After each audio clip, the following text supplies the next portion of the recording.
ഈ തരത്തിലുള്ള പുകഴ്ത്തലുകളൊന്നും രാഷ്ട്രീയത്തിന്റെ രീതിയല്ല.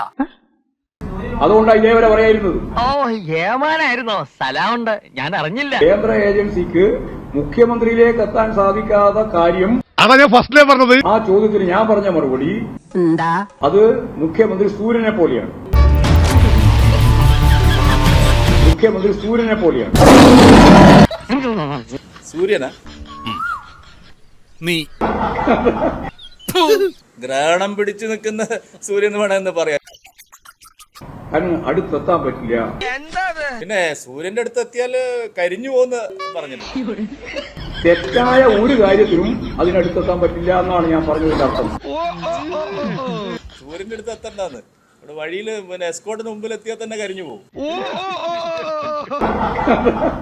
ഈ വാഴ്ത്തുപാട്ടുകൾ കേൾക്കുക എന്നുള്ളത് രാജാക്കന്മാരുടെ ഉത്തരവാദിത്തമാണ്.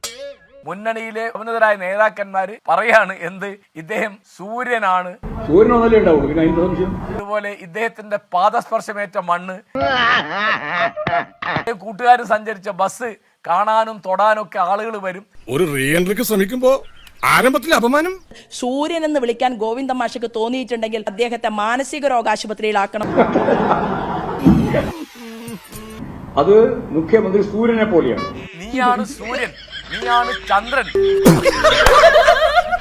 അതായത് അഗ്നിയാണെന്നൊക്കെ പറയുന്നില്ലേ, ആ അഗ്നിക്ക് ഒരു കുറച്ചുകൂടി ശക്തിയായിട്ട് പറഞ്ഞത് മാത്രമേ ഉള്ളൂ. നിന്നോടൊന്നും പറഞ്ഞിട്ട് ഒരു കാര്യവുമില്ല. മന്നവേന്ദ്ര വിളങ്ങുന്നു ചന്ദ്രനെ പോലെ നിൻമുഖം. ഇത്രയും ഒരു ഫാസിസ്റ്റ് സമീപനം. ഞാനൊരു കാര്യം വളരെ വ്യക്തമായിട്ട് പറയാം. മുഖ്യമന്ത്രിയെ വേദിയിലിരുത്തിയുള്ള MTയുടെ വിമർശനത്തിന് പിന്നാലെ തിരുത്തലിന് CPIM. അതാ ഞാൻ ഫസ്റ്റിലേ പറഞ്ഞത്. സദാ ജാഗ്രതയോടെ പ്രവർത്തിക്കുന്ന ഒരു പാർട്ടിയാണ് CPIM. ഞങ്ങളുടെ ദർശനപരമായ സമീപനം തന്നെ ഈ മാറ്റം ഉൾക്കൊണ്ടുകൊണ്ടാണ്. എനിക്ക് തോന്നി പണ്ടാരോ പറഞ്ഞ പോലെ ഞങ്ങൾ പിടിച്ച മുയലിൽ രണ്ടു കൊമ്പ് എന്ന് പറയുന്നത് നിൽക്കുന്ന നിലപാടേ CPIM-നില്ല. അതിപ്പോ പ്രത്യേകം പറയാൻ ഭാഗമായിട്ട് എന്തെങ്കിലും മാറ്റം വരുത്തേണ്ടതുണ്ടെങ്കിൽ മാറ്റം വരുത്താനും തയ്യാറായി നിൽക്കുന്ന ഒരു പാർട്ടിയാണ് CPIM. സത്യത്തിൽ എനിക്ക് വിവരമില്ലേ? ഞാൻ സാധാരണ പറയുന്ന ഒരു കാര്യമാണ്, എല്ലാം മാറ്റത്തിന് വിധേയമാണ്. ഭയങ്കരമായ ആള്. മാറാത്ത ഒറ്റ കാര്യം മാത്രമേ ഉള്ളൂ, അത് അനുസ്യൂതം മാറിക്കൊണ്ടിരിക്കുന്നു എന്നത് മാത്രമാണ്. ഞങ്ങൾ പാർട്ടിക്കകത്ത് തന്നെ തെറ്റിദ്ധരുത്തൽ നടപടി സ്വീകരിക്കുന്നുണ്ട്. എല്ലാം മാറ്റത്തിന് വിധേയമാണ്. വ്യക്തിപൂജ അംഗീകരിക്കുന്ന ഒരു പാർട്ടിയല്ല CPIM.